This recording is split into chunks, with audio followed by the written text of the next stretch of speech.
On everybody? These are talls, man. I got my Oh, Ox 45 tall koozie, baby. We're getting turned up damn. today. Cracking some cold ones with my boy Dave Wasted. Yes, Fresh sir. straight out of Santa Cruz, straight out of Ugwa. Dave Wasted is here to crack some skulls and to get wasted, man. Yeah, buddy. Ooh, we That's got the the. Illa Vanilla. Yeah, that's Illa the go Vanilla. to. Oh, that's Yeah, fire. I've had one of those. Cheers, brother. yeah. I've honestly never had one. Cheers. Oh, they're pretty good. It's got that good creamy. You could taste the creaminess of it, the vanilla. The old beer snob, you know. I like, you ever had Cali Creamin'? I haven't. That sounds good too, though. Tastes like a cream soda, dude. It's Yeah, fire. But any of those cream ones are usually pretty good. yeah, I usually like I my girl used to drink those a lot. And then fuck the like milkshake beers and shit. Oh Like those yeah, like yeah. the stouts where they'll like I like that. I like coffee beer. I some like some of those stouts, you got to be like, I got to. It's an acquired taste. You got to be like in the mood for it. You know what I mean? yeah. For Like, me it's like winter time. You get super yeah, cold yeah, and shit. You're like, "All right, I'll yeah. fucking have one of these by the Or like fire."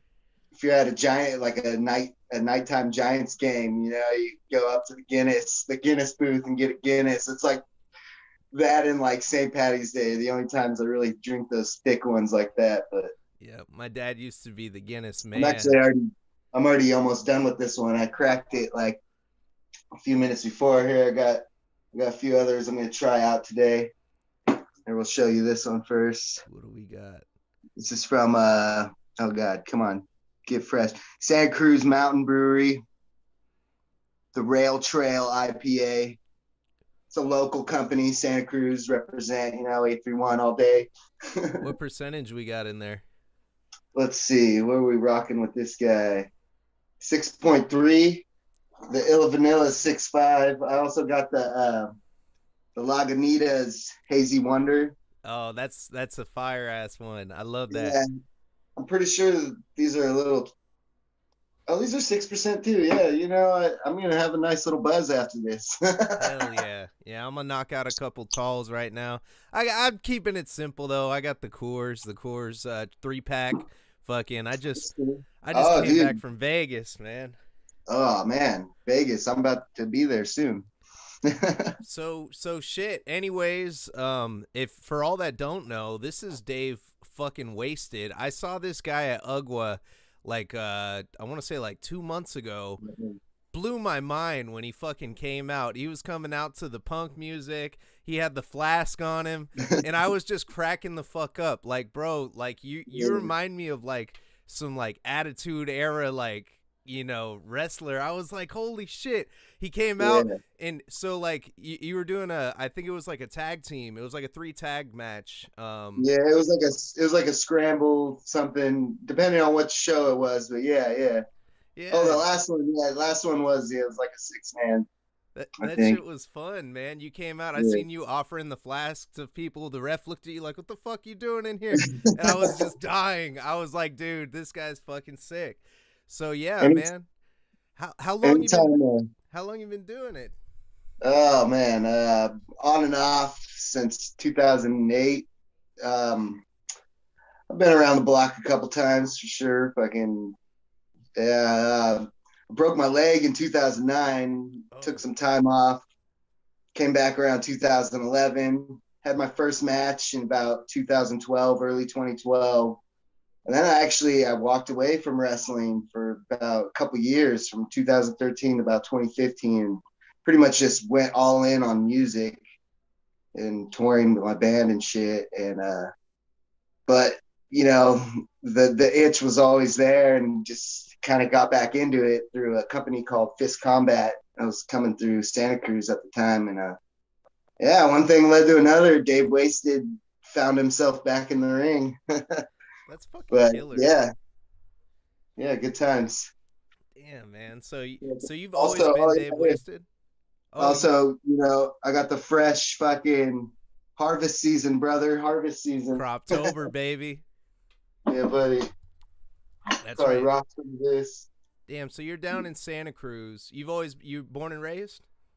Um, I pretty much grew up here my whole life. I was actually born in Sacramento. Not many people know that because I rep Santa Cruz so hard, but I've lived in Santa Cruz pretty much since I was 2 years old. So it's like all I know, really, to be honest.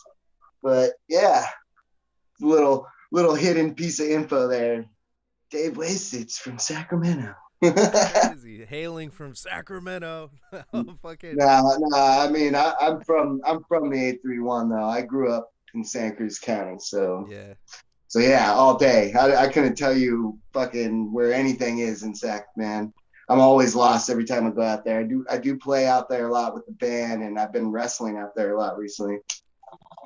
Yeah, I was just out there. I saw what was it? Last podcast on the left fucking out there. I've been out there a couple times. I've been kicked out of the what's it called? The Ace of Spades. They kicked me out of that motherfucker one time. I jumped on the Nice. stage, my boy was performing. I was pumped. Cuz the thing is I performed with my boys like every time they do a tour date in the area, and I Yeah. fucking like they were up there and it just felt weird me not being up there, so I got up there and I like dove off the stage and oh dude, I was an asshole though. I like literally like ended up like straight up landing because everybody moved, when I jumped off, except for like the smallest chick in the Yeah. crowd. Yeah. One And of those moments. it was bad, dude. Yeah, and the next thing you know, I got some like 300-pound dude dragging me out in a headlock. You know what you did, right? I was like, yes, I do. I'm sorry. My bad. I've had some pretty fun times in pits. You familiar with mindless self indulgence? No, no. MSI. That's hardcore Anyways, punk. yeah, they're kind of like they're like it's like fucking electronic punk shit. They had like this one song that was on like fucking like NHL, Madden video games and this and that. But like, anyways, they're a pretty good band. I saw them in San Francisco once, and I was going hard in the pit, but like the crowd was a little more like I'd almost say they're almost like a screamo crowd, not like I was a little too rowdy for these people, and this dude like he purposely did it. He fucking stomped down on my foot, dude. I was like, I had like a broken foot for like a week after that, but That's that's a fucked pretty up. common thing for Dave Wasted growing up. That's fucking nuts, man. I love being in the pit though. Like I remember one time I was at what's it called, Warp Tour, and I got Yeah, fucking like those motherfuckers that do that hardcore dancing shit, yeah, like the in swings. yeah in the middle of the fucking pit, and it's like okay, Yeah, like I'm running with throwing everybody spin else. kicks and shit. I got hit with the fucking like roundhouse kick to the head by some motherfucker. I get dropped to the ground, and then some dude wearing a vest with like patches and shit fucking Yeah, swoops me up. He's like, "All right, let's yeah. go." Throws me back in the motherfucker. I Like, mean, that's like I don't mean I'm sure some people know, some people don't know, but there is an etiquette in the pit. It's like, yeah, we're all getting rowdy and violent, but if you see somebody fall, you pick them up. Like there's a camaraderie in the pit. It's like, it's funny, like things of that nature, like transition even into wrestling, like there's a camaraderie, even though we're beating each other up, like it's kind of same with being in the pit. Like we're all getting our aggression out, but like at the end of the day, we're all there to enjoy the band, and we're not trying to actually truly hurt each other. So you see one of your comrades down on the battlefield, you swoop them up real quick. That always happens. yeah, That's hell a, yeah. that's punk rock etiquette 101 from Dave Wasted right there. You heard it first. You heard it first. What was it that got you into wrestling? Like, so you're out in Santa Cruz, and like, what you just um, fucking love watching it, or what I was it? mean, dude, like it goes back to like one of my earliest memories, like as a kid, one of my first like early memories it's one of we all have like those memories that stick out for a long time. But one of them was I was in my high chair eating SpaghettiOs. Just imagine me covered in SpaghettiOs and just being like captivated at the TV. Fucking it was Hulk Hogan. Hulk Hogan was on the screen, like just a real life He-Man, and something with that, and then just Sting, the bleach blonde flat top, man, and the colors and just like these like heroes, you know, real life heroes, I think just really captivated me. And that always kind of stuck with me until pretty much the Attitude Era. Once the Attitude Era came around, obviously, I mean, I tell a lot of people when people like ask me like, what's your gimmick like or this and that, I always explain I'm like a punk rock version of Stone Cold Steve Austin meets Jim Leahy from the Trailer Park Boys. So to say Austin wasn't like a huge inspiration, I mean, fuck, it probably set me up for disaster. But That's fucking sick. Yeah, I remember the first time I seen Stone Cold. I was like, all my cousins, they were like, yeah, this fucking guy, Stone Cold, Stone Cold. I was like maybe like 5 or 6 years old. They were all like blown away by Stone Cold because I knew Undertaker, I knew Kane, I knew yeah, Mankind, but I didn't know Stone Cold yet because I was just getting into wrestling. I had the action yeah. figures as a kid. How old are you? Oh, I'm I'm 29. asking you questions. You're 29 now, Yeah. so So you're not that yeah. younger than me. I'm about to be 33 in a few weeks here, Oh, no so shit. Just got yeah, a couple years on me. getting up there. I'm getting up there. When I first started training, I was 19, almost 20. And like I said, I broke my leg when I was 21, taking a clothesline. Like during training, like you gotta kick your feet out. I mean, there was a lot that went into it, but Yeah. shit happens. Long story short, shit happens, and sometimes you get dealt with certain cards. Everybody's got different paths, and so What's I the pretty much had passion? to work from there. It's Yeah, crazy, never the gave up. Here I am still. wrestling training is fucking raw, man. I mean, I've watched some videos of people just taking chops. I'm like, holy fuck, dude. I don't think I Yeah, could take chops like that. Like just back to back to back. They all got the red chest and shit. Like you gotta have a couple screws loose already once you start the training. I mean, the whole or we don't like to say the F word a lot, but everybody's like, oh, isn't it fake? Da, da, da. I was like, well, I mean, I it's hard to explain. Is what you want me to break the fourth wall? It's like fucking choreographed violence. It's like a play, it's whatever. But no, fuck all that, dude. This shit's real to me. It's like I've dedicated years of my life to it, and my body. yeah. And I still do, but I feel like I'm just starting to finally like catch a buzz, you know. Yeah. I always make that comparison to people that try to say shit like that about wrestling. I'm like, look, like MMA, your whole training is to not get hit. In Yeah, wrestling, your whole training is to get hit right. Like you're putting yeah, yourself in fucking danger. All it takes is one miscalculation and someone's fucked. It's yeah. insane some of the shit that you guys do, man. I watched I forgot what it was. It was like GCW or some shit, and it was that high flyer dude they got. I forgot what his name is, but he did like a backflip off a fucking.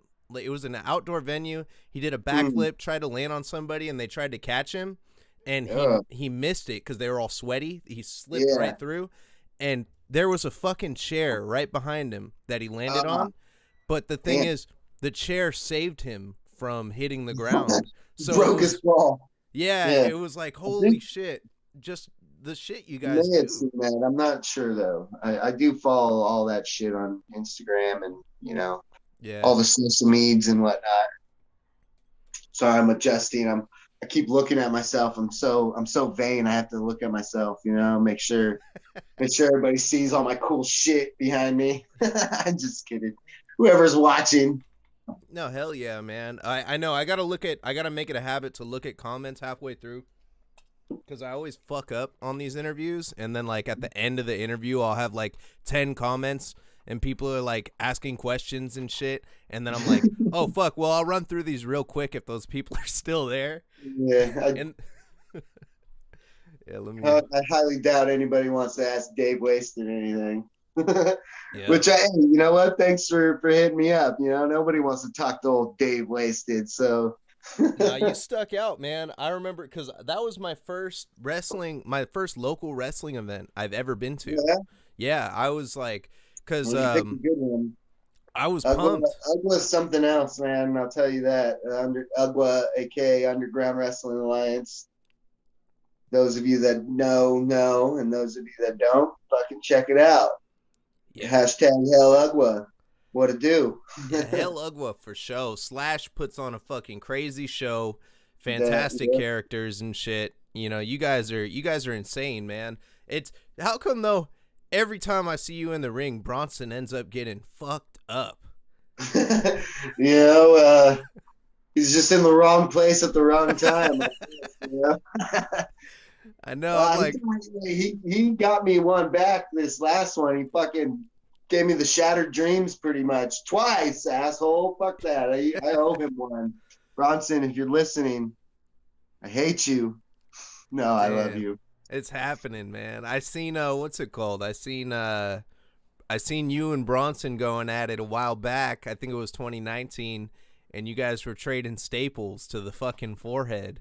Oh, that was yeah, that was during the 2020 pandemic. Not much was going on, and Slash was like, "Fuck it, let's take it back to the yard." Like there was a small gap last year in 2020 when things kind of started opening, and there was like this brief gap in November, and so he was, because Ugwa originated in a backyard.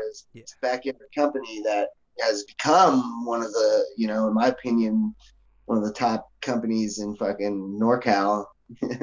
But that's not a rub there. Slash, you heard me. Yeah, Yeah, put me that's over, big dog. I'm just kidding. Fucking now I totally lost my train of thought. Fucking no, it's all so good. yeah, the yard. So you wanted to throw a yard show. It's 2020. Nothing's going on. We're all fucking itching for something. I use 2020 to like really flip the script, like body wise and mental. Like dude, I went sober for a year and a half Yeah. practically, and just worked out every day. Was eating healthy. I lost like 32 pounds, and I was just like, when it is time, I'm gonna be ready. Da da da. But we ended up doing that backyard show, and that's, yeah. Me and Bronson had a little tidbit. Like there was like a whole thing that was supposed to go with that, because at the time he was the heel and he had a whole stable of his own of these swine guys. Anyways, I don't want to break Fabe too much, but No, I feel you. that's kind of part of my character though. There's no like in between with Dave Wasted. Like what gimmick? There is no gimmick. This is all real life to me. It's just turned up to 11, you know? It's a trip, man, because I hear that too from Tony Vargas, because Yeah, he's you know, um, I see Vargas quite often. So Bike Club, all of his homeboys, I've worked with all of them, and I see Vargas quite often. He actually told me he threw my name in. He's one of your boys, so shout out to Vargas. I hate you too, Vargas. No, he knows what's up. I know. I hear from a lot of I hear from a lot of wrestlers, when I bring you up, because I tell them, oh, I'm gonna have Dave Waston on the show. A lot of wrestlers have told me you're in the locker room, you're a supportive ass dude. You're like, you bring the vibe up, you bring the show up, and they're like, you're one of the people that makes the show happen. Like, you make that shit, like, you make sure everybody's feeling it, hyped up, ready to get out there, ready to do the shit, and you're just like a great energy to have at the Nice. show. Yeah, I mean, I think it all really comes down to like how I was raised, man. I just treat people how I want to be treated, and you never know what somebody's going through in their personal life. So like I ain't the one to fucking talk down on anybody or like any of that. Like if anything, I'm all about having good vibes and like, yeah, I just like when it comes to like matches, I get nitpicky on myself. I'm my own worst critic and I'm my own biggest fan. It's like it's a tragic double-edged sword that I've been dealing with my entire life. Anyway, but when it comes to like the overall show, like I want everybody to have a good match and everybody's story to make sense so that the overall show makes and yeah. Anyways, but that I think it's mostly I just like to be. I'm just nice to everybody. I try to get along with everybody. I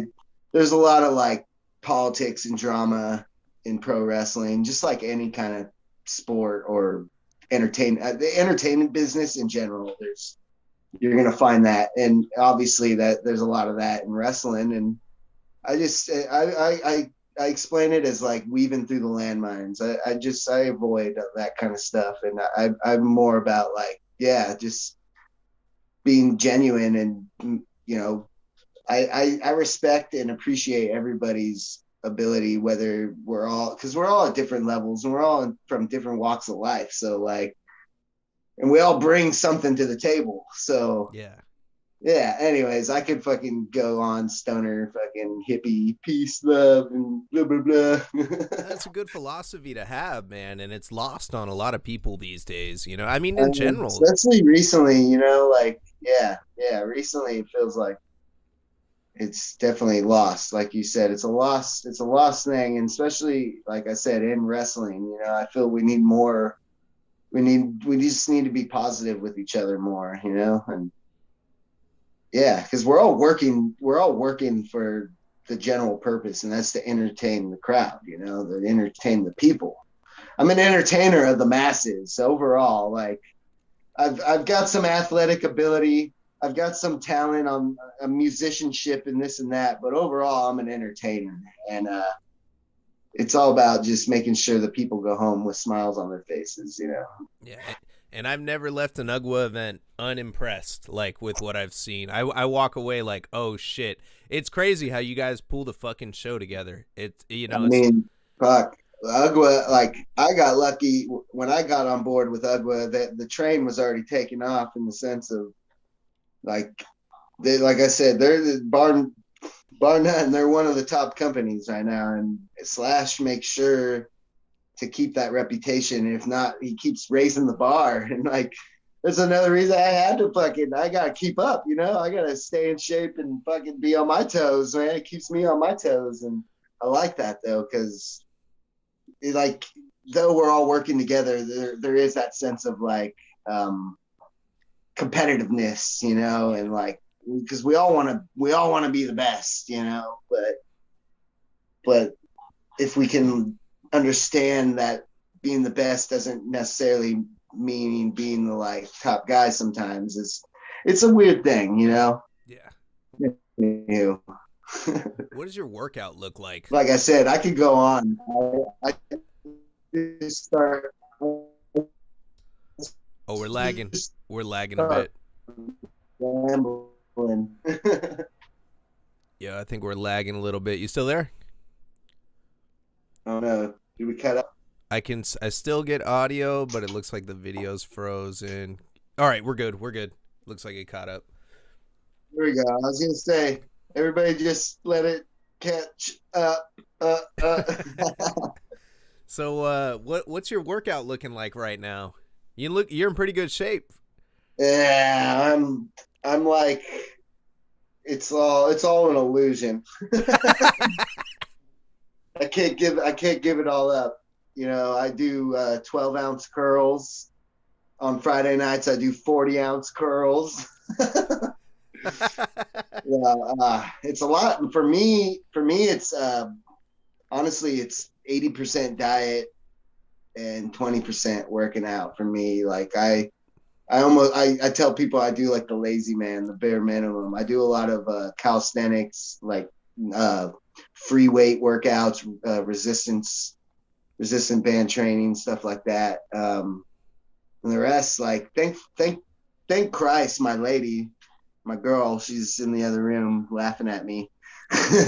um, Thankfully, she's a vegetarian health freak, so that makes me pretty much a health freak too, But I do enjoy tasty burger. I'm pretty much a vegetarian, but I do enjoy a tasty burger. Right on. Yeah, that's definitely gonna make it a lot easier. Besides that, I mean, I train once a week in the ring. I try to lift weights as much as I can, but like I said, I'm more of like a lazy man. I'm trying to tone up. I've been on this like like, dude, I had the gnarliest beer gut. Like, as much as I love beer, it fucking bloats you up. And if you're not staying active, you get real bloated. And I kind of let myself go. I was playing a lot music wise and like wasn't taking the that aspect of it as serious. And you could see it in my body like 2 years ago. You could see it from like what I am now, like, and just it affected my overall like work in the ring. Like I was just a little more sluggish and this and that. Anyways, so just watching a lot of that back is just, it irks you as somebody who's self-respecting to the business and for my own sake. Like, so I really started trying to get as fit as I can. It's a work in progress. Like now that I've lost what I've lost, I have a whole, now I'm starting a whole other regimen, I guess you could say, and trying to bulk up pretty much, but like the proper way. But yeah, I'm a stoner too, and I like video games, so I like to be lazy too. Yep. Oh, dude, it's easy to get caught up in that, man. During COVID, I fucking went up like 4 pant sizes. I went from having kind of a gut to the straight beer gut. That shit fucked me up, man. Because it's Yeah. all it takes is having an excuse. You know what I mean? To get there. And then once you let that excuse take over, you're fucking it gets you. And like right now, I'm fighting to get back to normal. Like fuck. I mean, that's like for me with all that, that's kind of why I started doing dieting and like fasting and stuff. And I started finding things that worked for me and my body because everybody's different too, like in their sense of like what works for them. And I found things that have worked for my body, and it consists mostly pretty much you just starve yourself and eat fucking like cut down your meat intake. Yeah. That's like what I did. I mean, I'm simplifying it and I'm making it sound like funnier and like it's a lot of work, but yeah. Yeah, no, I bet, man. I seen fucking. I got a guy coming on here named Rex Sterling in this weekend, and he used to wrestle up in like North Carolina and shit. And he just made a post like the other day, and I guess he switched completely to streaming from wrestling. And he was like, "Yeah, I used to be in killer shape. Now I kind of like went out of it." And he just like did his first cardio day, and he's like, "Fuck, I'm beat." Like trying to get back to it, Yeah, but it's like it's sick having an idea of like where you want to get back to. Like for me, I probably just got to start skating again. I got to suck it up. dude. So that I feel you on that. So during the pandemic, also, I had nothing going on. No, no. So I went from playing about 5 to 6 shows a month with my band and wrestling about three matches a month with my band or with wrestling for like years on end. And then 2020 happened, so all that, like, I had nothing going on. I grew up skateboarding too my whole life. Like, I mean, I don't skate nearly as good or as hard as I once did, but like in my heart and soul, like I'm still a skater for Yeah. life, like, and yeah, that shit hurts though. Like, I know I take a bunch of slams and shit like in the mat and wrestling wise, but like when I fall on a skateboard now, it's like life or death now. Like, dude, like it's scary. It hurts. it, dude, my cousin. So when I was growing up in high school, I used to skate fucking everywhere. Probably until I got my car, man. I used to skate fucking Yeah, yeah, right. everywhere. And Me too. my cousin told me, he was like, "Hey, man," I was like, "How come you don't fucking skate anymore?" I was giving him shit, because he was pretty good. He said, Yeah. "Man, you just fall. It fucking sucks now, man. I'm gonna It miss does, work. I'm dude. gonna fucking be fucked up." And I was like, Dude, I can't break my ankle if I have like a bunch of I can't break my ankle if I have a match in Vegas in 2 weeks, like "Yeah, fuck. Like, and that's how it is. Like, yeah, I still try though. Every so often I still try, and like at my sister's house, we have a little mini ramp half pipe, oh and shit." I'll still try to fucks with it, but as soon as I fall, it takes like one or two real bad slams. Usually, if one good one, I'm like, all right, I'm done. Like, Oh yeah. Yeah, But I yeah, did. it's still in my heart and soul though. Like I'm still a skater for life, Yeah. like Those skating injuries are no joke, man. I remember what did I do? I dropped in from this fucking some shit like at like hella years ago. It was like this bowl, Millbrae, over in Millbrae. They got a skate park, and okay. Yeah, that yeah. it sucks. That skate park sucks, man. It's literally just one big ass bowl, and then they got like another like like half of a bowl. It's kind of like a half pipe. It's all concrete. And I remember fucking Yeah. I dropped in on that shit, fell backwards after I like hit the bottom because I leaned back too soon, and then I fell back on my fucking hand, and it just went all the way back. And I probably should have Uh, got it checked out, but I never did. And then like I can't do push-ups on my fucking hands. Ever since then, I should have went to the doctor, uh, but now I got to do knuckle probably should. push-ups. I got a similar story like that. It was back when I was 16 though, when I was an actual hard skater. I was doing like a little like transfer, like it was like a pyramid, but it was like just a little transfer indie grab. But when I landed, the incline of the vert of it was like a cement like pyramid, so I wasn't ready for how inverted it was. And so when I landed, I just landed that perfect way where I slipped out, my board slipped out from under me. My initial reaction was to fucking catch myself like this. Yeah. My fucking whole arm, bam, just fractured my whole arm, dude. And that's pretty common for me growing up, breaking bones and skateboarding injuries.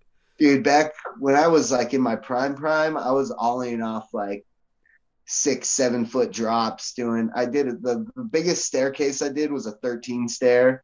I Oh, never fully landed it because every time I did, I either broke my board or fell off. So, but yeah. that was the biggest I ever tried. I was able to do like fucking 6 stair handrails and like shit like that. Like, dude, I should have been sponsored. Like, I Yeah. was trying. I was like, I mean, my childhood was always like, I'm gonna be a pro wrestling rock star, but like probably about like when Tony Hawk's Pro Skater, the first game came out. Yeah. Hell yeah. This skateboarding wave came probably late 90s for me. Like I really got into it. I remember my first skateboard actually.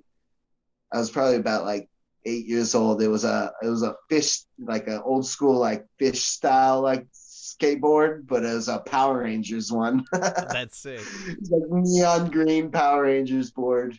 I rode it just on my knee and shit like that. But when I really started getting into skating, I was probably about 10 years old, and it like took me a while to learn to kickflip. It took me like a year and a half in to like get a kickflip down.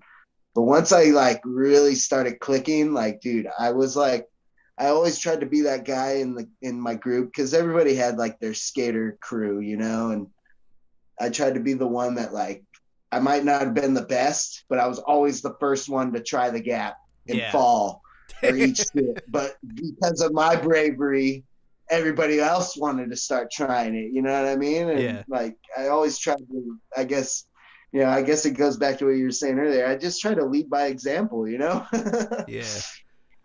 That's fucking crazy, dude. Anywho, You need to get that sponsorship, man. Santa Cruz Skateboards sponsor my boy dude, Dave check Wasted this here. out. I know, right?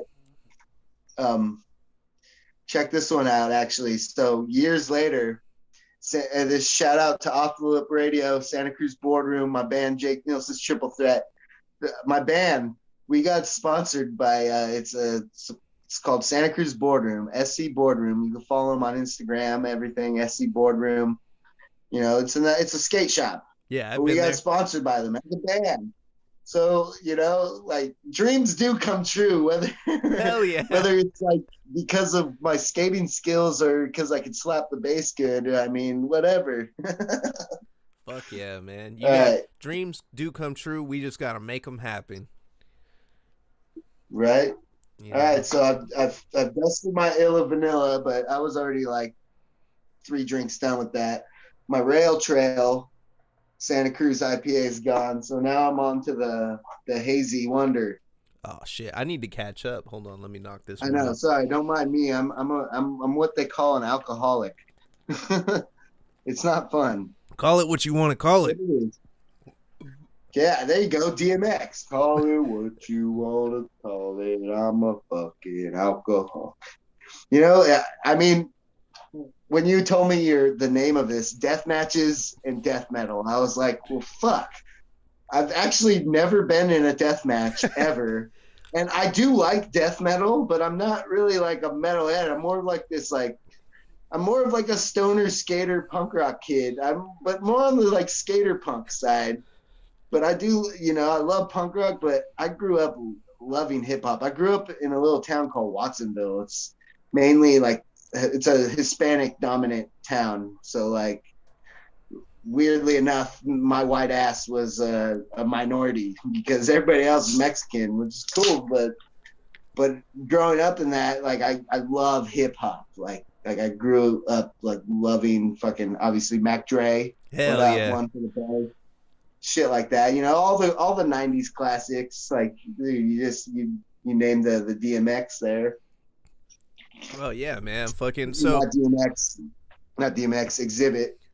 the That's my stoner ass brain. Fucking. I think X. I'm like DMX. I was Rest in peace. I was listening to a Joe Rogan fucking comedy special the other day when I was driving back from Vegas, and I just gotta say, everybody, I liked early day Joe Rogan. I don't like this asshole Joe Rogan that we got now. Fuck Joe Rogan. I said it on the He's podcast. always kind of been a prick, though. Yeah, It's just become more relevant on how much of a dick he is. yeah. Yeah, I know. I tell a lot of people, I'm like, hey, fucking, this show's like Joe Rogan, kind of like we're just gonna shoot the shit, and then they're like, are you like fucking this or that because of Joe Rogan? I'm like, no, fuck that. Like I'm here to chop it up with people and have a good time. Like fuck Joe Rogan and his backwards ass beliefs, that he does have on certain things. I believe. What do I say? Fuck. This is like the second time I brought this up on the podcast. I just get fired up when I talk about it. But the only thing that we don't tolerate here at death matches and death metal is intolerance. That's the only thing we don't tolerate here. I Real feel shit. it. But yeah, fucking yeah, dude. Yeah. The name of the show though, it came from I was doing my first interview with this band called Weeping, and it was this guy named Theo. They're badass. Like I don't even want to call them slam. They're depressive homicidal death metal out of fucking New Jersey. Yeah, they coined the name. I was like, fuck. I was hella stoked to have them come on, and it was just about to start, and I like had in my head, I was like, I want to interview wrestlers too though, so I'm not gonna Yeah. call it death metal interviews. And then I was like, death matches and death metal, and it just like Yeah. came It's out. cool. Yeah. Yeah, it I like it. came out of nowhere. I'm just waiting for that logo, Rotting Rain. Once we get that logo, we're Yeah. gonna have the theme song, the music, and the fucking. It's gonna be bad as Oh fuck. shit. Nice, nice. That's cool, man. Well, fuck yeah. I'm always glad to come talk. I love shooting the shit. And I love talking. It's one thing I can talk all day is music and pro wrestling. And so when I saw the name, I was like, hell yeah. I was like, well, yeah. But yeah, no, I'm all about fucking. I love death. Death is badass. Oh Slayer, obviously. yeah. Municipal Waste. Yep. Yep. Fucking Dirty Rotten Imbeciles, DRI. I don't know. I might be getting too thrashy on the punk side, but whatever. Exodus. Exodus, yeah. Hell Fucking. yeah. I even like shit like I like some shit from like Cradle of Filth here and there, like shit like that. That might be a little too commercial for some folks out there, but I I don't know like. if everybody ever listened to Decrepit Birth. They were kind of cool at one point. I remember they were pretty hot in the like underground death metal scene in California. Yeah. um, I like. I fucking have a couple death albums. I got like. Do you collect vinyl? I do. I'm trying to work on a good vinyl collection. I don't have any good metal vinyls yet, but I do got a collection going. What's your favorite vinyl that you have, or the one you were most stoked to get? I found this fucking it's not Op Ivy's Energy. It's like this like it was before Energy. So it's still a lot of the same songs, but it's way more like rugged sounding. And I'm like, I want to go look at it, but I don't want to leave the screen. But it's actually a badass vinyl. You know what? Next time we'll have our vinyls ready and we'll talk vinyl. But that one's probably a pretty cool one. A homie of mine a long time ago, it's what kind of kickstarted the vinyl phase. Is he was out at a thrift shop or at a flea market or something.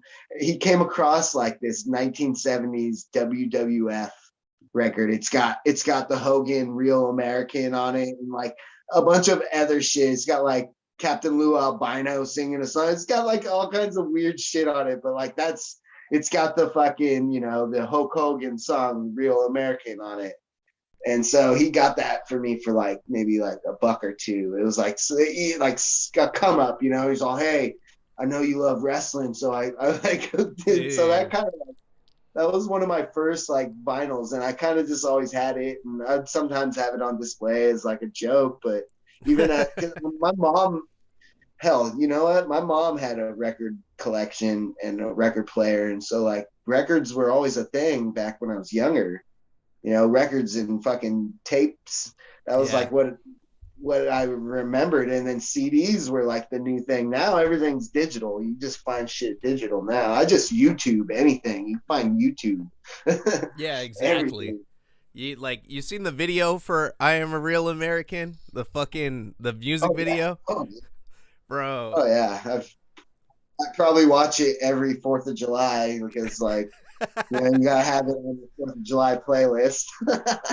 um fucking but yeah, so vinyl with that, and maybe I don't know, it's getting older and the nostalgia of it. But I came up on another old record player, and then my girlfriend actually bought me this really cool like it's like a record player, but you can do a bunch of other stuff with it too. But it's like this small, cool little record player, Yeah. and that kind of like has really kickstarted. Like I've been collecting a lot now in the last year or two. I still don't have that many. Like I really need to step my game up, but yeah. Are you like an So far, I've audiophile when it comes to listening to your records? Like do you have a special place you sit or like, like a fucking the speakers and shit? I mean, I am in a certain sense like the way I have my speakers set up in my living room. They're like not they're not ideal for listening to music, especially on stereo, because especially fucking around with all that on my system. Like you got to be right, yeah. You got to be at a certain point on the couch to like get the effect of both Yeah. speakers. But so that's the fucking music sound nerd in me. Shit. So you play bass in your band? Yeah, I started as a guitar player. Actually, I started as a drummer, but No shit. couldn't afford drums. And I grew up in apartment complexes my whole life, so Ah, drums were pretty much out. They were out the picture pretty from the get go. But guitar, I picked up guitar because everybody wants to be the guitar fucking rock star. Actually, it's funny. Like through all my bands and just projects throughout high school all the way into my 20s, nobody ever wanted to play the bass. And I finally was just like, fuck it. Somebody's got to do it now. And my guitarist is fucking nobody can play better than my guitarist. I've met a lot of great guitarists, and not even to put over my own band, but like the guy, I don't, okay, look him up. Jake Nielsen's Triple Threat on Instagram. Fucking Google it. Anywho, he's got cerebral palsy, and that never slowed him down. He became a phenomenal guitar player, and it's always been just a blessing and pleasure to be able to play with him. I've known him. We've known each other since we were teenagers. I've known him since I was 15 years old. We've been playing music for uh, a decade, almost over a decade now. But when I got the opportunity to start playing with him, it's like, okay, yeah, I'm a guitar player, singer, songwriter, but I can play bass. I'll be a bass player. If it's for Jake Nielsen, fuck yeah, I'll fucking play bass for Jake Nielsen. And not only am I gonna play bass, I'm gonna make bass like cool again and yeah. be like I had this whole idea that I wanted to be like Flea mixed with Flavor Flav and be like this Uh, hypey, like the hype man of the band because, like I said, Jake's got cerebral palsy, so he can't his legs, he can't move, he can't walk. His legs Yeah. don't work very well, and he could stand. Obviously, his dick works. He's got 3 kids, or 2 kids. Excuse me. Hell Sorry, yeah. Jake. But can I say that on here? It's too late. I already said it. um, It's all good. anyways, he fucking he's just one of the best guitar players I've seen. Like I said, look us up. I'm not even trying to toot my own horn. Like you got to see him to believe it. It blows my mind. Still, we'll be jamming, like we'll be mid solo, and I'll look over and just he'll be shredding. And it's just like I'm supposed to be like entertaining, and I'm like stuck looking at him like, God damn, dude, you are like he's like a modern day Jimi Hendrix. Like I'm Yeah. not even lying. Like, and that's like real talk right there. So look us up, look that shit up. Like fucking Yeah, yeah. give that a listen. I'm going to actually I'll post it in the chat right now for everybody. Let's see. And the thing too is, so actually right now he's in this. Fuck, I should have had the link ready to promote it tonight, but he just won an award, or he's in the running to win an award for people with cerebral palsy that are like doing inspirational. I forgot the whole thing, but pretty much he's an inspirational person, and he really is. Like, if you were to meet my band, maybe you will. Maybe you'll come see us play one day. You'll just feel the energy. You know, you talked about how people feel that energy with me, and that I probably got it from Jake somehow because when you're around Jake, like you just smile and you just feel that energy and the positiveness that he projects. And I think a lot of people, when we play music, people see that on from us on the road because all 3 of us are laughing, talking shit, being just like whatever, but at the same time, like we're having fun when we play.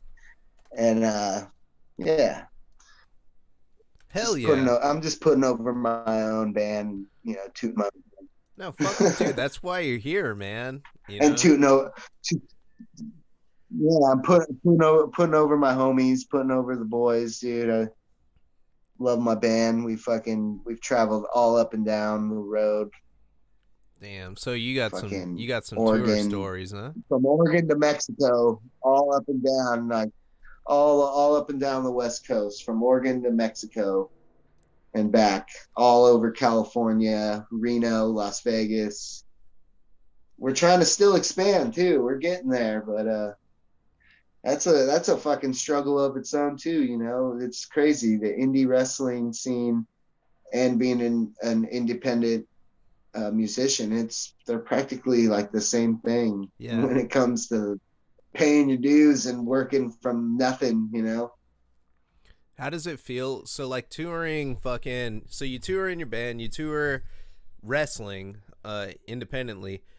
How does it really differ? Like fucking is it which one's easier, do you think? Do you think touring as a wrestler is easier cuz you don't have to set up, uh, break down, or do you think it's more difficult cuz you're hitting a whole new I city? mean,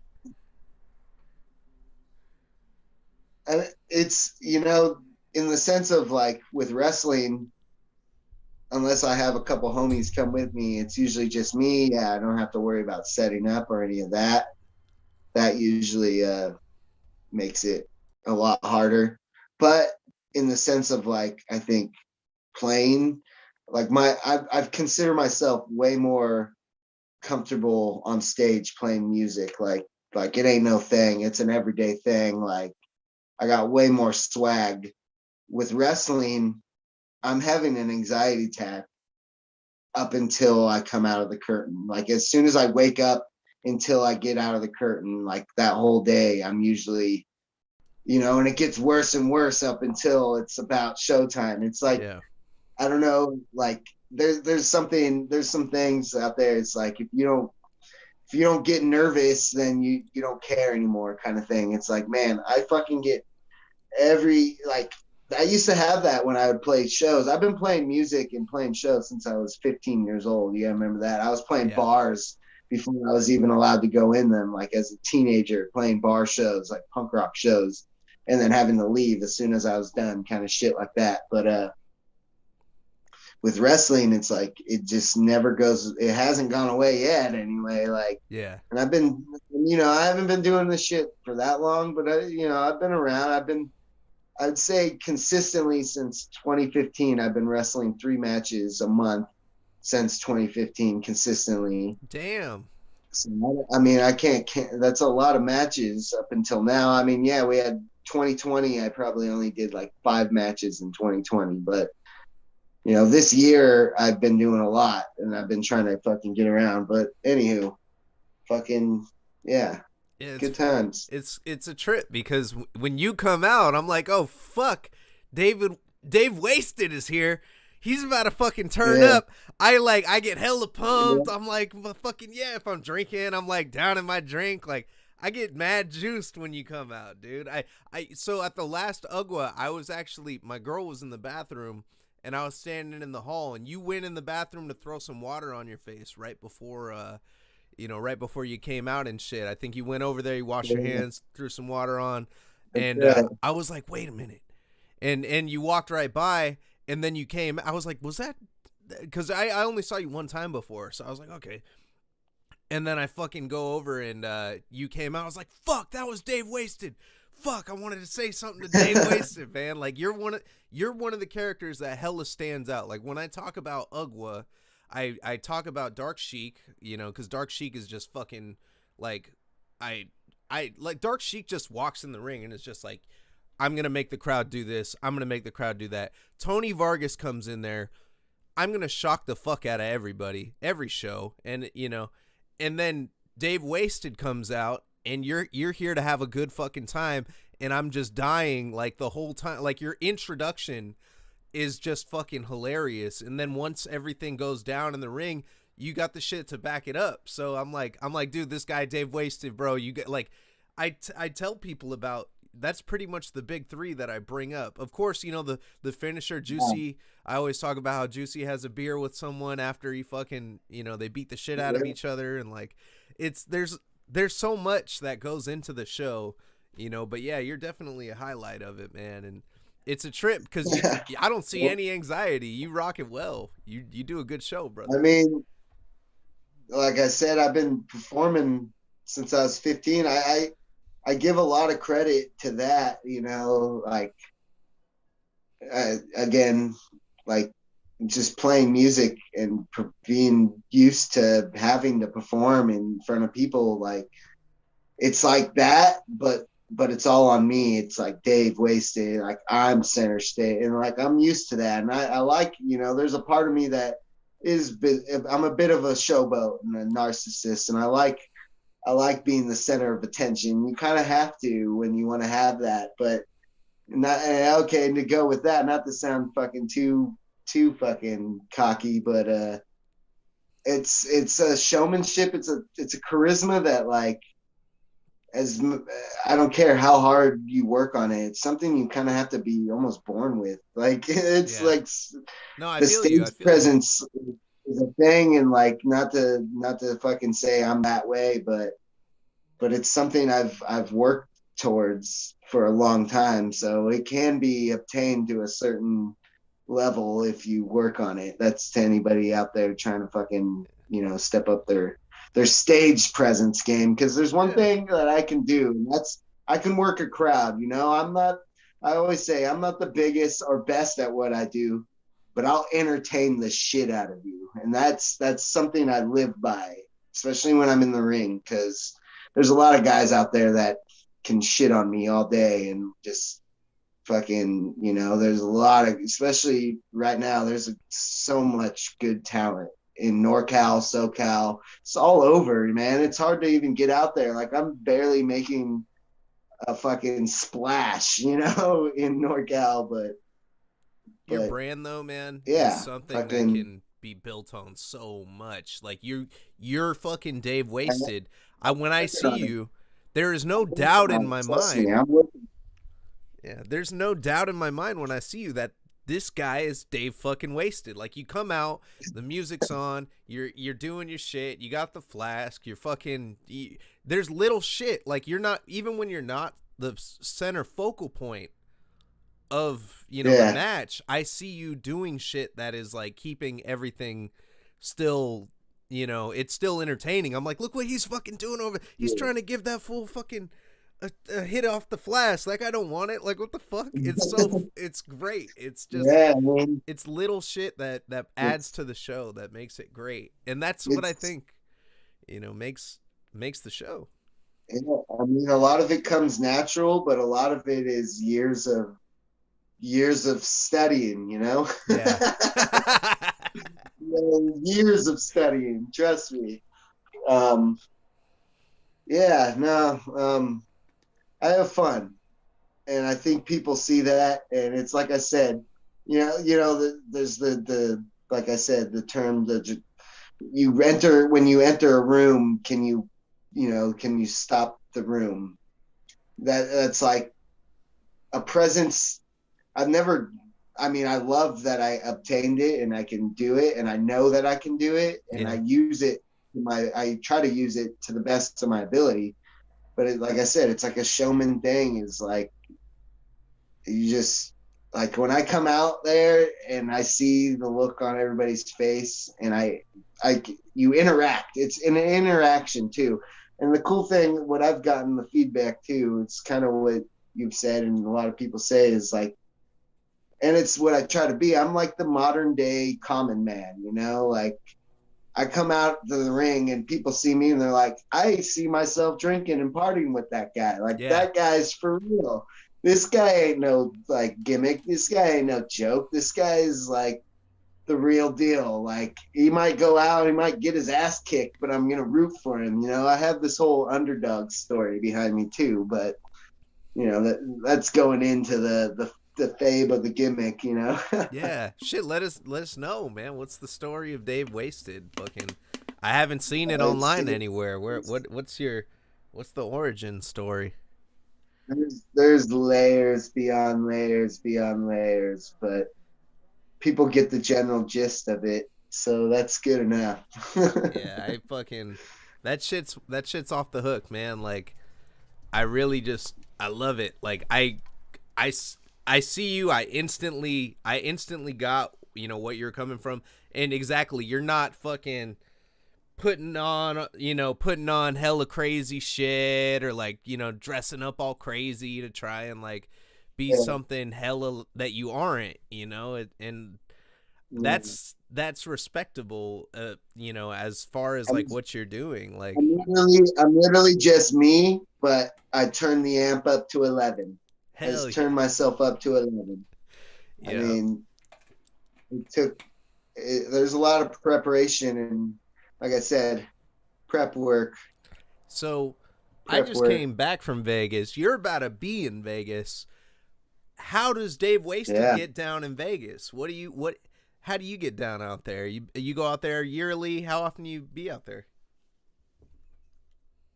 It's been a few years, but we've played out there a few times. We played the Las Vegas Bike Rally out there, or the Freedom Rally, I think they call it. I can't remember what they call it, but it's just a giant biker fest.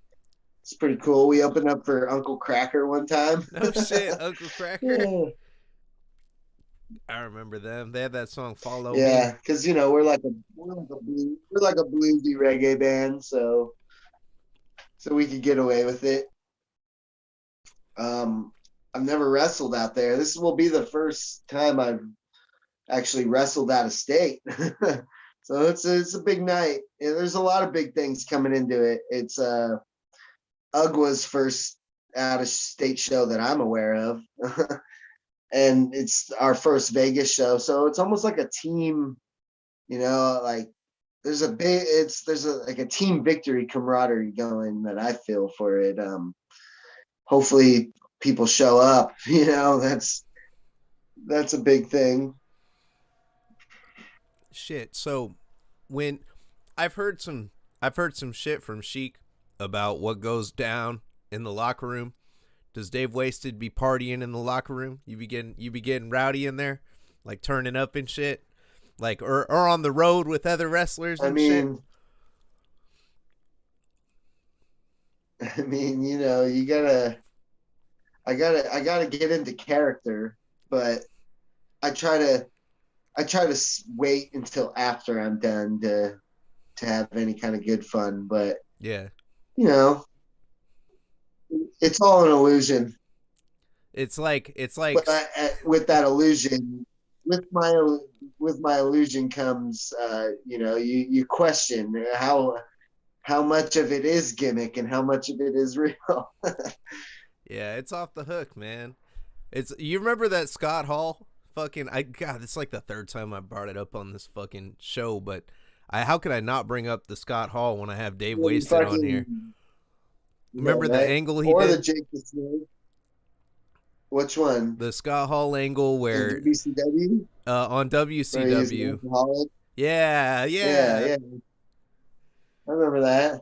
That was like really, it's crazy. We don't realize it as kids, but that shit was really going on Yeah. in him, dude. And how about the Jake the Snake one? That's the one I think of all the time. Like, I mean, not to fucking foreshadow anything, but I'm definitely gonna steal some of that angle. But um, the Jake the Snake one always stood out to me also. And then to know both of those guys fucking struggled and kind of, they came back for the most part in their sense of like they're doing well now as well as they can. Yeah, You it's a know, when I'm their age, I hope I'm doing a little better than they are, not necessarily financially, but health wise. yeah, absolutely. That's why, once I hit my 30s, I think it's like right before my 30s, it kind of started really lingering on me. But I realized like when I turned 30 is like, you know what? I can't keep fucking around like this Dave Wasted lifestyle. I can have Yeah. the illusion of it, but I need to fucking turn it down a notch for my real life. So it's all about balance. You're almost 30, so you get what I'm saying. You've I'm probably there. done some silly shit when you were yeah. Oh, I'm Yeah, like we've all done some dumb yeah. shit when we are kids. I But got to take it easy, man. I don't even smoke anymore like now that I'm getting older. It sucks cuz I feel like I don't know. I've always been more of a drinker than a smoker from the get. But yeah, the fucking the bottles and bottles, I usually leave those for vacation now. And then I'll have the brews through the week and shit, and then I gotta lose this fucking gut that just came out of nowhere. So I like you as we know, get older, having the man. brews throughout the week doesn't help that. And this Ex- is coming from my own experience, not to just talk shit no, on absolutely. you, but I'm giving you some advice. You got to slim it down. It's hard though, man. Trust me. I know firsthand. I ain't day wasted for anything. Yeah. It's like as we get older, But it's like fuck, like reality like just creeps in on us. I remember being 18 or 21, just thinking like this is it. I'm gonna fucking go forever. I remember I used to work yeah, as a sushi chef, and this old man told me one time man, I was drinking. He was buying me shots of sake while I was cooking, and whew, yeah, I used to get better. I used to get better when I Saki. would make my sushi and shit because it's like a thing. I guess you can always buy a sushi chef a drink and they'll drink it. So I was all Yeah, fucked oh up, yeah. and he told me this guy was like, how do you feel today? He said, you feel like fuck, what did he say? You feel like you're gonna live forever or some shit at your age, because I told him it was my birthday. I'm like, oh yeah, it's my birthday, I'm 22. And he said, oh yeah, so you just feel like you're gonna live forever and shit. I was like, what the fuck? Like, I thought about that, and I looked at this dude. He was like, like 70, 80. He was an old cat, and I was just like, fuck, like, yeah, this shit ain't gonna be forever. And it I was like, I need to like slow down, but I didn't, of course. I fucking went back to my bullshit Yeah, the next no. day. When you're that Exactly, age, it's right? like whatever, like it's just party Oh forever, yeah. man. But Oh dude, trust me. I know all about it. yeah, it's as we get older, we got to take care of ourselves. We got to eat fucking. I was in Vegas the other day. My boy was eating a salad. I was like, motherfucker, we eat steak out here. He was like, nah, he said, my dad told me growing up, you're going to have to eat that shit one day. And I was like, fuck, you're right, though. I'm going to be dumbass sick if I You just eat steak.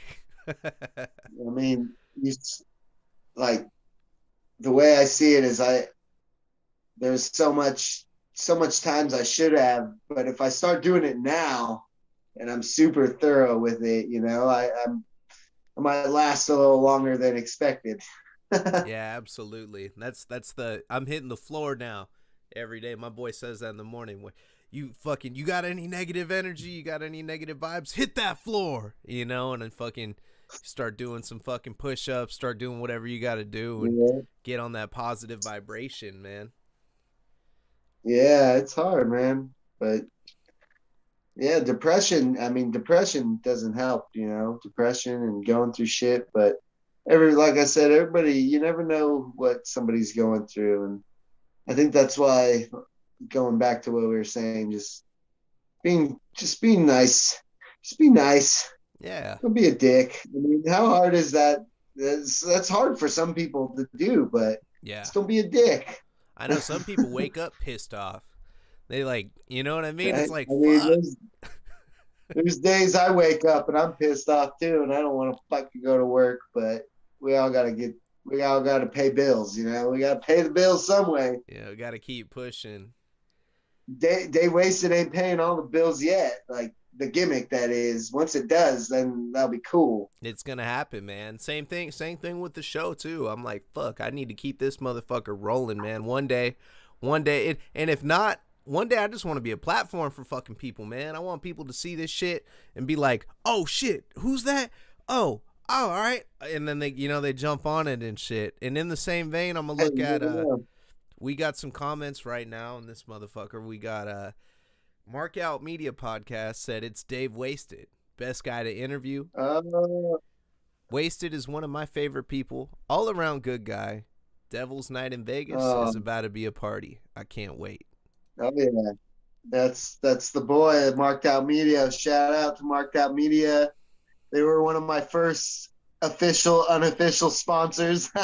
Hey. um, Fuck yeah, we'll see them soon. I did their first ever interview. So bam. Yeah, go check that out. Mark Out Media Podcast.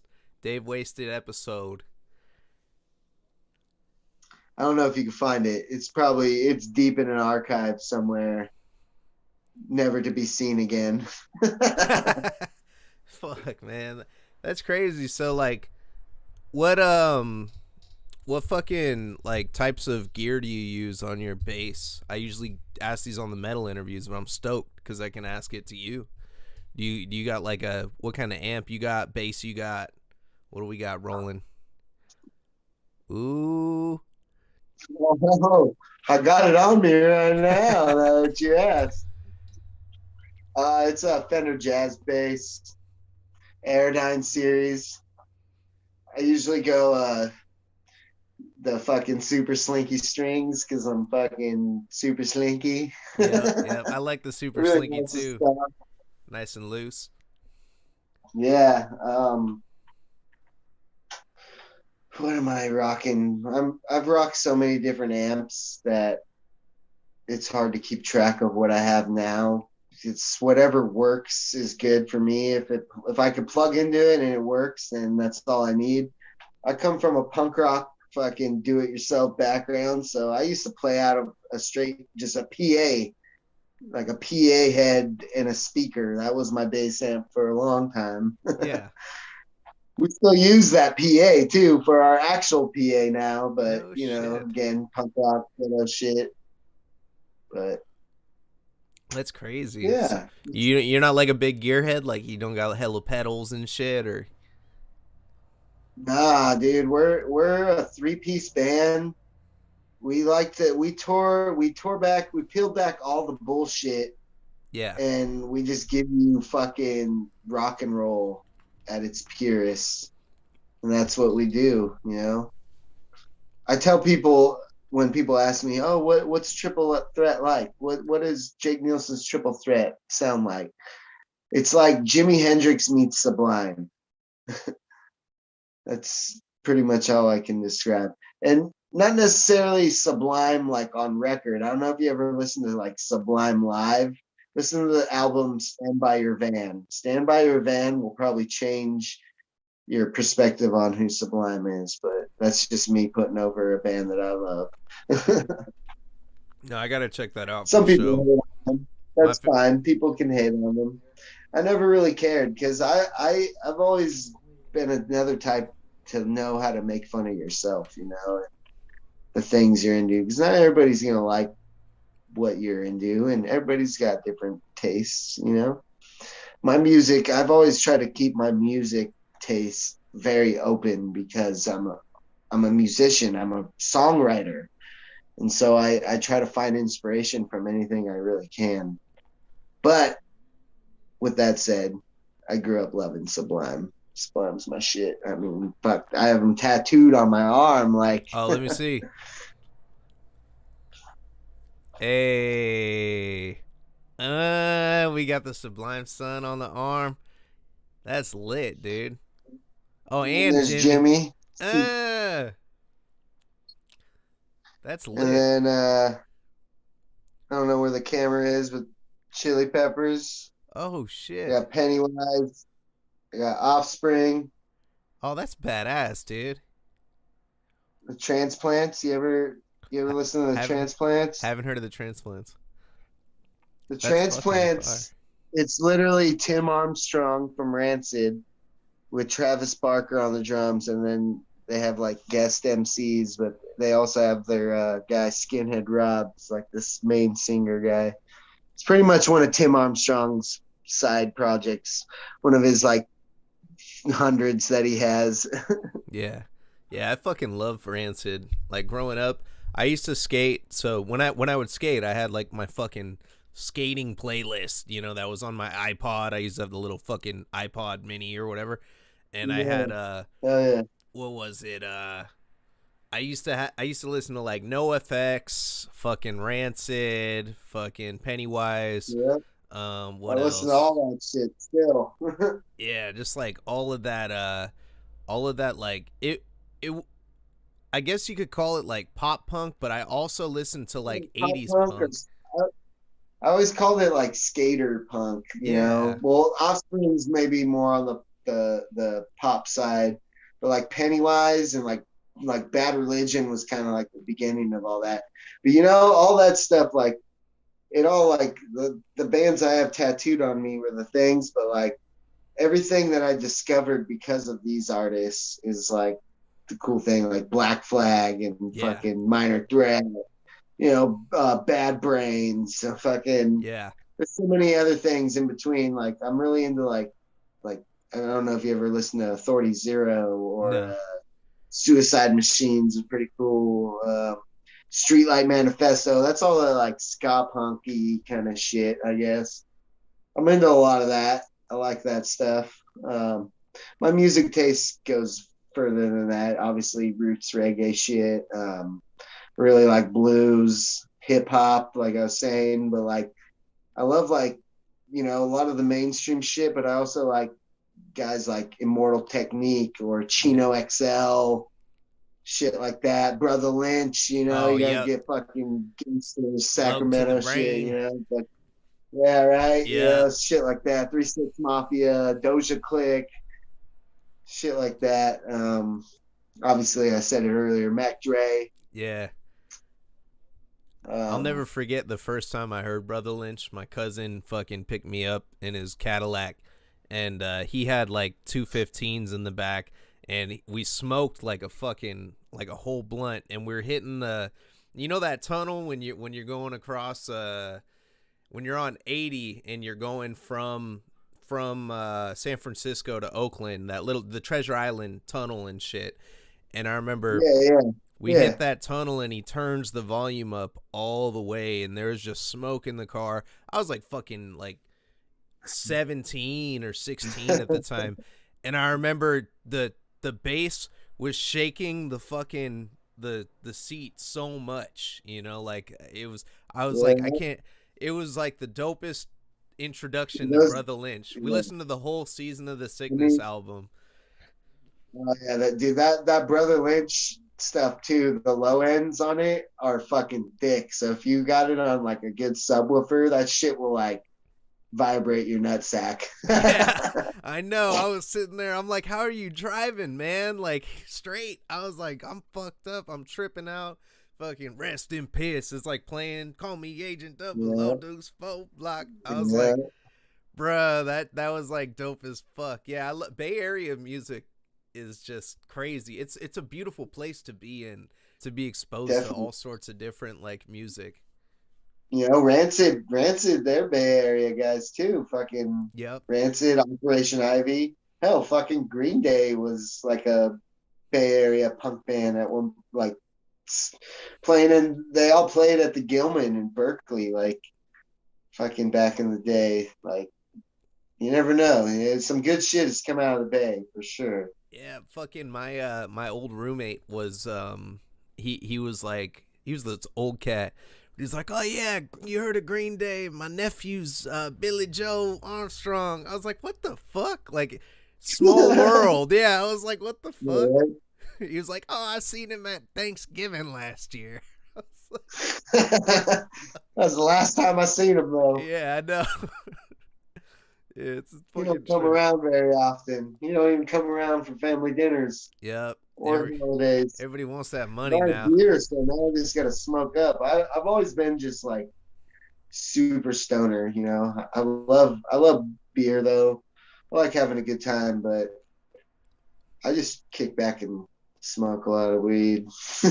I know. I wish I could smoke, man. I used to be able to smoke. When I had my own spot, I could smoke. But now that, like, I don't know, I'm always like, whenever I smoke and I got roommates or some shit, I'm one of those paranoid ass stoners. And you know what the problem is? I even know the solution to that. I know the solution is to just do it every day. And then that goes away after a couple. You build your tolerance up a little bit, and then you're not, it's like, all right, then you just, it's whatever. It's just what you're doing. But I can never get over Yeah. that. I can never get over that. I went to fuck. I've told this story too, but I went to water park, bro, and I hit the backwood too many times, and oh god, dude, I was fucked up. I walked into the water park. It was the Great Wolf Lodge over in Manteca, indoor water park, and I Oh remember yeah. I All walked right. that place tripped me out so hard. I was like, this shit's inside. What the fuck am I doing here? I can't go on no slides. I can't even walk to the motherfucking the chair over here. I was like, their security's gonna be on my ass. They're gonna drag me out this motherfucker. I look too loaded. I drink because the thing is I drank a bottle of champagne right before I fucking hit the blunt too. So and you know when you know you're stoned when you get on when you turn into your automatic breathing, because we're always breathing automatically, when that turns off and you got to Yeah. manually breathe. I sat down for like 2 hours, just like, fuck. And everybody's like, you don't want to go on the slide? You don't want to go on the slide? I was like, I want to go sit in the car. I'm fucked up. There's too much shit going on. Yeah, it was bad, man. It's jarring. Yeah. It's like I felt like I got plucked out of reality and like put in this weird little universe for like a couple hours, and then and then I eat some food, and I'm like, all right, I'm back. All right, let's go fuck up the slides. I'm good now, But Yeah, there you go. yeah, I think Oh it's yeah, I haven't been to like a fun water slide park in a few years. It's been a while since I've been to Raging Waters and any of that kind of shit. oh that shit's Those are fun. fun though. Actually, back in the day, it might be the same place. They just changed the name, but we used to go to Manteca water slides. Yeah, like they had a campground and everything. Yeah, We had camped there, and they had like you would buy like a wristband, and that would tell you which fucking like slides you can go on. This and that. But it was fun. Good times. Water slides are always fun. actually, the Manteca water slide, I believe they sold them to Concord, so now fucking they're at Waterworld out there. I think. Oh damn. Oh, they're at Great America. Great Shit. America has them. My thing's going out of focus. You look good. We good? Yeah, you look Yeah, clear. there. For sure. Yeah, no, they sold those Manteca water slides over to that Boomerang Bay shit at Great America. Okay. Damn. Yep. Fucking A. I remember them water slides, man. That's a fucking sad day when they closed Yeah. down. Now they got a fucking big corporate fucking hotel. Goddamn corporations taking over everything. Oh, man. I remember they had like go-karts there. That was like the first time I ever like raced go-karts. That was always fun. Actually, dude, another thing too, because it was like a campground, they had like a little like laundromat slash convenience store just like in the campgrounds that had little arcades. But they had the old like fucking 1990 WWF arcade game in it. And Yeah. I remember I always loved going to Manteca water slides, not just for the camping trip and the water slides and the pool and shit, but because I knew I could come and fucking play that arcade game because it was like a rare, like, they didn't, like, not many places had it. And so, yeah, that's like a random, to bring back to wrestling. Was that WrestleMania or was that I know they had WrestleMania, which was like crazy over the top, and it had like Undertaker and fucking what's it called? Who else was in that? This Undertaker. one was like,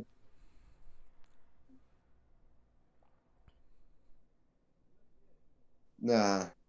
Oh no, it's cutting out again. Did it have Did it Yokozuna in cut it? out? No, you're still there. Can you hear me? It wasn't the old Yokozuna one. It was one of the older ones. Oh, I think I know what you're talking about. That was like the first one. It They're was like it was like Jake. It was like yeah, it was like Jake the Snake, Ultimate Warrior, fucking Hogan, obviously Macho Man, $1 Million Man, Ted DiBiase, Papa Chongo. Like yeah.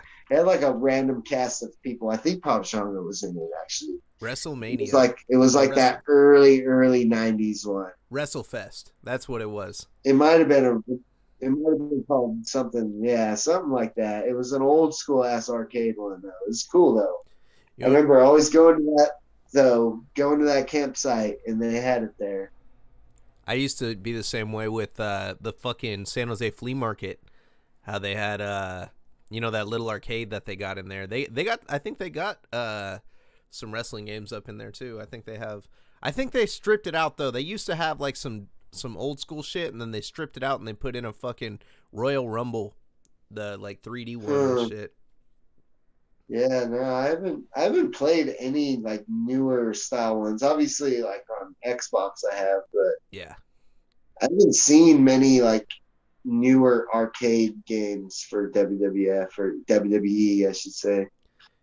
You fuck tough with No Mercy? Oh yeah, oh yeah, dude. Dude.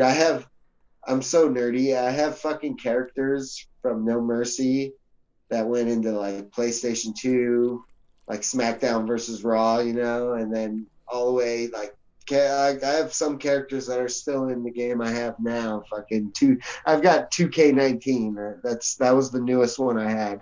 Before that, my upgrade was 2K16, I think. But before that, I had just whatever on 360. I think I had like 12. Yeah. 12 was the one I had for a long. 12 was actually a fun one. That one was the closest to what I felt No Mercy was, Yeah. in my opinion. That's like if we're going gamer nerd wrestling games. Yeah. I like 2K19 a lot. I like the how you could download characters. 2K19 actually, I feel like 2K19 also is the closest thing to like the modern day No Mercy in the sense of like I mean, dude, I live in my own little like universe. It doesn't even exist in that game. You know what I mean? Like, Yeah. I think that any like stoner wrestling fan probably does too. Oh yeah. I liked what's it called? Taking you could take like pictures of people and then put them in the fucking game and like I remember creating Oh, dude. I yeah, never got that crazy. oh dude, I put my boys in it that so they were having trouble in real life, like they were both like getting into it with each other. So I made them fight for Um, so they got in an argument over rent and then one of them kicked the other one out. So I made the rent money title um, and I made them go for Oh, wrestle against yeah. each other, and then I Like a recorded it. ladder match or what? Yeah, I sent it over to them. I was like, "Hey, yeah, so you guys finally win at it, huh?" And they're like, "What the fuck?" Because it looked just like them because I put them in the game. You know, that shit was classic. That's fun. Yeah. Yeah, fuck, Oh man. yeah. But what do you be playing though? You said you be playing games right now. Like what's the last game you I touched? mostly Fallout. I fuck with a lot of Fallout, Fallout 4, Fallout 76. I always go back to Skyrim. I like those ones, RPGs like that. I fucks with Madden, a lot of Madden. I finally upgraded my Madden. I got Madden 20. Yeah. So that's pretty fun. Fucks with those. I still fuck with Battlefield 4. People still play that one too. There's still servers going for that, so that one's cool. I had a whole Call of Duty phase for a while. I still fuck with it. I bought the new one recently, or one of the new ones, the newer Modern Warfare, Warzone, that whole fucking thing. But I stopped playing that one. Those ones fucking get me too heated. Yep. I know. I get mad. My boy, he has a thing. He gets hella mad. He goes uninstall. He uninstalls the shit from his console, and he's like fucking. He won't play it. And then a week later, I'm like, "Hey, you trying to play that shit again?" He's like, "I gotta download it." I'm like, "Motherfucker, you Yeah, just uninstalled that shit." yeah. Yeah, it takes like 3 days to install some games, Yeah. so but I'm pretty like I like Fallout and I like Skyrim. Those are I'm like I'm super stony video gamer guy like that.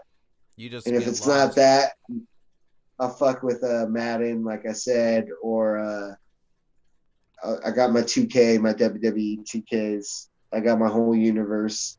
I like creating things, I think is what it is. So like with Fallout or Skyrim, like I'll make characters, and I've always liked that about the wrestling. I even do it with my football team. Like I change fools' names and like I'm super like into writing characters and backstories and this and that. So it's like more than just like for me anyway. That's like how I play games. I'm Yeah. fucking weird. No, that's tight, man. You're a creative individual, dude. You create. You make art. You fucking make music. You fucking do what you do in the ring, and it's like that shit kind of just comes out of every fucking like wherever there's an opportunity for it, you create it. Like I do that same shit at my job. I'm always trying to implement new things or shit that people haven't done because I Yeah, totally feel that. Like you gotta. Sorry, dog fucking need to get out the room, fucker. yeah, for sure. Every I know time. I locked the dogs out. I'm locked in my room right now. Yeah, I know. I want How to long we lock him been out. going? We should We're going probably. about an hour and a half. You ready to wrap up? Yeah, I guess so. I mean, not to freaking cut it short because I do enjoy talking to you, but Yeah, it's all good. I got the lady and my dogs waiting on me too. No, I feel you. I I feel got you. my real life. I love talking about my fantasy worlds though, and I have fun. I have fun doing everything I do, and I love to hear the feedback that people see that. I think like obviously I want to make all this, like you said, you see it. I'm glad that you see it. I have a lot of big things planned for Dave Wasted Incorporated, is what I call it. Dave Wasted Inc. um, and so there's a whole thing, Beer Belly Suplex. Look that up. Hashtag Beer Belly Suplex, and make a whole brand out of all this and start really pushing on that side of it. And still with that, still work on the character and overall just continue my training and everything I have to do to keep my level, yeah, progressing, I should say, because that's what I mostly am trying to do here. And with that goes creating this whole brand, and I like that you see it. A lot of people, I think, are starting to take notice. It's not something that did just overnight. This has been a decade in the making, if not longer. And even everything from playing music to being a drunken fool to being young, dumb, and stupid, everything has built up to the character that you guys see hit that stage. And I think that's what you guys see, and y'all recognize real, right? Yeah, man. I believe you have the energy to do it. You make that shit happen. You make the show interesting as well. You know, I think that all it's gonna take I is you just being appreciate it, man. consistent, man, and keeping it pumping. Definitely. And you're killing it. Maybe make some fucking Dave Wasted fucking koozies, man. I'd fucking Oh, buy a dude. Dave Wasted So, koozie. so, I mean, I don't know how many of y'all watching this, but I'm just gonna say I got a lot of merch in the making: shirts, hats, fucking koozies, flasks, possible shot glasses. I mean, Yeah. we're talking anything booze related. Dave Wasted's label is gonna be somewhere on it. So yeah, we have that to look forward to for hopefully I'm pushing for Christmas time, but definitely expected in 2022. So yeah, those are the things to come. Not just the character, but the brand. We're branding shit now, brother. Hell yeah. And you're wrestling, so you're going to be wrestling Devil's Night October 30th in Las Vegas. Yep, that's And my next big one. I got some other ones coming up, but that's the one we're here to talk about. We finally, 3 years in the making, dude. I've been in Ugwa for 3 years and haven't had a fucking title shot. So it's about goddamn time. hell yeah. Come on, Coming to Slash. my style. You fucking heard Rotten it, to the Slash. core, rotten to the core. We're coming. Fucking. I'm actually really excited. I'm not gonna lie. Too fresh. I've seen them for a while. We've worked on shows together for a while. I've watched them really grow. And the moment I first saw them, not only did I want to work with them, but I was instantly a fan. As a fan, I was instantly a fan of what they did and what they do, and the progression and how much they've grown in the ring and everything. Like I knew my opportunity to work with them was going to happen eventually, and I'm fucking stoked that it did. This is on breaking fourth wall, blah blah blah, shoot shit. It's a Yeah. shoot interview, right? Hell yeah. So I'm pretty fucking stoked to work with them. Shout out to them. Fucking too fresh. Love you guys. Look forward to seeing y'all. Fucking look forward to seeing all my boys in fucking Vegas. So it should be cool. Hell yeah. So But everybody we tuning get in. Fucking you heard it big here. opportunity. Tag team title match. Can Wasted and fucking shit. Can Rotten to the Core, Rob Shit and Dave Wasted. Can we make it back home with the Ugwa tag team titles in Going our possession? going all or nothing. Not to throw it all out there and make it sound more crazy, but it's my anniversary show, Devil's Night. Every Devil's Night is always Dave Wasted's anniversary. So this will technically, if you want to count 2020 as a year, I think this is my fourth year going, fourth, 2018, 19, 20, 21. Are we in 21? I don't know Yep. where we're going. 4th year anniversary. 4 year anniversary, Dave Wasted, Vegas. So with all that implying and writing on it, it's important to me, and all the work that I have put in, and the fact that you see it and others, it sounds like others see it. I appreciate it, and I don't know what the outcome is going to be, but I'm fucking do everything I can to Fuck yeah, man. make I expect sure it's in my favor. Yeah, we expect nothing from big things from Dave Wasted. Make sure to go out there. That's me like intertwined between. Sorry. It's all good. So we're gonna wrap it up right now. Thank you everybody for tuning in. Thank you Dave Wasted for coming to the show. Absolute pleasure having you, Yeah, my buddy. brother. And Devil's Night, you don't want to fucking miss it. We're gonna see the 4th anniversary. Cheers, send off to the show. These are talls, man.